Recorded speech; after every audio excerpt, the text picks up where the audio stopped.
Pernyataan sikap tim pengawal peristiwa pembunuhan atas peristiwa pembunuhan 6 Laskar FPI. Kami dari TP3, 6 warga sipil atau Laskar FPI dengan ini menyatakan akan melakukan advokasi hukum dan HAM berkelanjutan agar kasus pembunuhan atas 6 warga sipil atau Laskar FPI terungkap jelas dan pelakunya diadili sesuai hukum yang berlaku.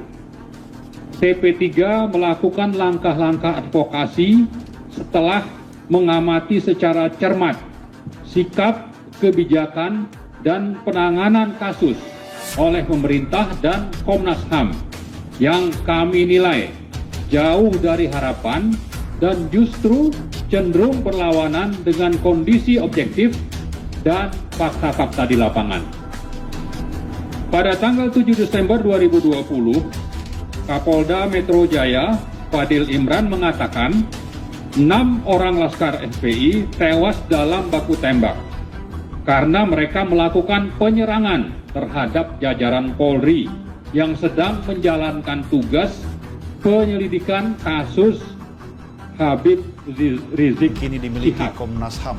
Belakangan pada 14 Desember 2020, Polri menyatakan 2 Laskar FPI tewas dalam baku tembak dan 4 orang lainnya ditembak karena berupaya merebut pistol petugas di dalam mobil. Polisi terpaksa melakukan tindakan tegas dan terukur, kata Direktur Tindak Pidana Umum Badan Reserse Kriminal Polri, Brigadir Jenderal Andi Rian. Dari kompilasi informasi yang dilakukan, TP3 menemukan fakta bahwa Laskar FPI tidak memiliki senjata, tidak pernah melakukan penyerangan, dan dengan demikian tidak mungkin terjadi baku tembak. TP3 meyakini yang terjadi adalah pembunuhan dan pembantaian yang patut diduga telah direncanakan sebelumnya.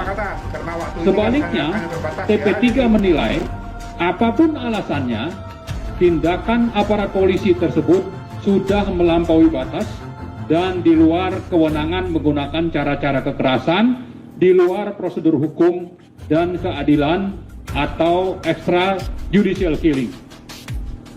Tindakan brutal aparat polisi ini merupakan bentuk penghinaan terhadap proses hukum dan pengingkaran atas azas praduga tidak bersalah dalam pencarian keadilan, sehingga bertentangan dengan Pancasila, Undang-Undang Dasar 1945, dan peraturan yang berlaku. TP3 kritik keras Komnas HAM soal 6 Laskar FPI tewas. FH, tanpa bukti adalah fitnah. Tim pengawal peristiwa pembunuhan atau TP3 mengaku tidak puas. Tim pengawal peristiwa pembunuhan atau TP3 mengaku tidak puas atas hasil penyelidikan yang dilakukan Komnas HAM. Sebab TP3 menilai kasus tersebut sebagai pelanggaran HAM berat, bukan pelanggaran HAM biasa, sehingga dinilai negara tidak memiliki kemauan untuk mengungkap kasus tersebut. Mengapa kami tidak puas dengan Komnas HAM? Apa yang dilakukan Komnas HAM? Nah, ini justru menurut pendapat tim ini adalah bahwa ini justru menunjukkan bahwa pemerintah itu adalah unwilling dan unable untuk melakukan penuntutan HAM berat. Dan kami berpendapat yang berbeda. HAM berat bukan HAM saja yang sebagaimana disampaikan Komnas HAM. Ujar anggota TP3 Edi Mulyadi kepada wartawan dalam jumpa pers Kamis 21 Januari 2021. Mantan politikus Demokrat Ferdinand Hutaheyan Jumat 22 Januari 2021 ikut angkat bicara menanggapi pernyataan TP3. Menurutnya pernyataan mereka hanya berdasar pada opini dan asumsi tanpa didukung bukti. TP3 ini tak memiliki aspek-aspek yang menempatkan dia sebagai lembaga atau kumpulan yang layak dipercaya. Sosok-sosok yang berada di sana pun bukanlah sosok yang memiliki integritas kuat untuk layak didengar. Ujar Ferdinand melalui akun pribadinya. Bantahan hanya dengan opini dan asumsi tanpa fakta dan bukti adalah fitnah. Lanjut Ferdinand, Sementara sebelumnya diberitakan, Edi Mulyadi menyatakan bahwa dalam Undang-Undang Nomor 6 Tahun 2000, Komnas HAM diberi kewenangan melakukan penyelidikan. Namun menurut Edi, berdasarkan undang-undang tersebut, semestinya kesimpulan Komnas HAM hanya ada dua, yaitu HAM berat atau tidak ada pelanggaran HAM. Saudara-saudara sekalian, yang namanya Komnas HAM ini diberikan wewenang oleh Undang-Undang Nomor 6 Tahun 2000 untuk melakukan penyelidikan.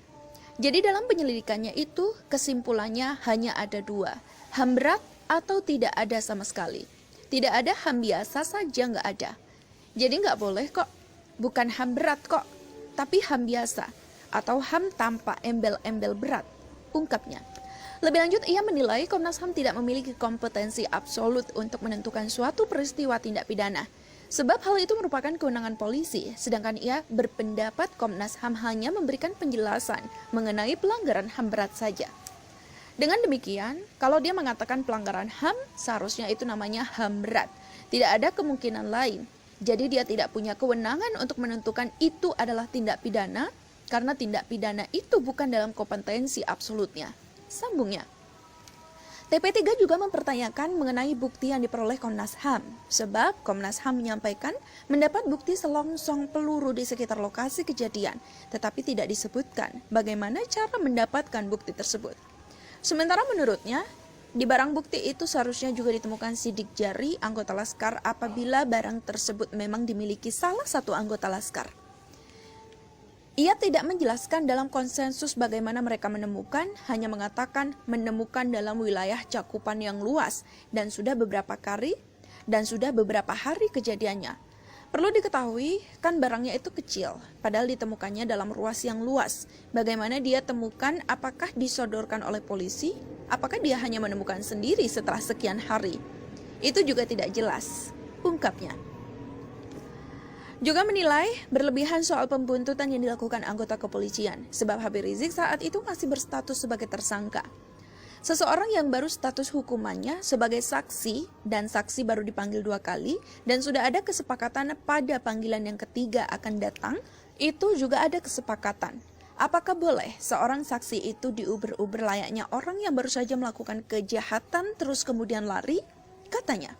Adapun tokoh-tokoh yang membentuk TP3 adalah Muhammad Amin Rais, Abdullah Hemamahua, Bushro Mukodas, Muhyiddin Junaidi, Marwan Batubara, Firdaus Syam, Abdul Khair Ramadan, Abdul Muhsin Alatas, Neno Warisman, Edi Mulyadi, Rizal Fadilah, HM Mursalin Bukhari Muslim, Syamsul Badah Taufik Hidayat, HM Gamari Sutrisno Cakra Kurnia Adi Prayitno. Sebelumnya diberitakan Ketua Komnas HAM Ahmad Taufik Damanik meluruskan kesimpulan-kesimpulan yang beredar terkait pelanggaran HAM dalam kasus tewasnya Laskar FPI, pengawal Habib Rizik Syihab. Komnas HAM menyatakan ada pelanggaran HAM tapi bukan pelanggaran HAM berat.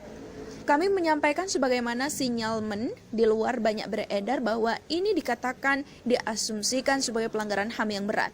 Kami tidak menemukan indikasi ke arah itu, kata Ahmad Taufan Damanik dalam konferensi pers bersama Menko Polhukam Mahfud MD Kamis 14 Januari. Taufan Damanik menyebut sebuah pelanggaran HAM berat punya sejumlah indikasi yang harus terpenuhi. Sekali lagi, dia menegaskan kasus tewasnya Laskar FPI tak terindikasi sebagai pelanggaran HAM berat. Karena untuk disebut sebagai pelanggaran HAM berat, tentu ada indikator, ada kriteria, misalnya ada satu perintah yang terstruktur, terkomando, dan lain-lain, termasuk juga indikator isi, ruangan, kejadian, dan lain-lain, ucap Taufan Damanik. Itu tidak kita temukan, karena itu memang kami berkesimpulan ini merupakan suatu pelanggaran HAM karena ada nyawa yang dihilangkan, imbu dia. Komnas HAM merekomendasikan kasus tewasnya Laskar FPI dibawa ke peradilan pidana. Laskar FPI ini tewas ditembak petugas kepolisian karena terlibat bentrokan. Untuk selanjutnya, kami merekomendasikan agar dibawa ke peradilan pidana untuk membuktikan apa yang kita indikasikan sebagai unlawful killing, ucap Taufan Damanik. Soal kasus penembakan terhadap 6 Laskar FPI ini juga dinyatakan dalam fit and proper test calon Kapolri di DPR kemarin.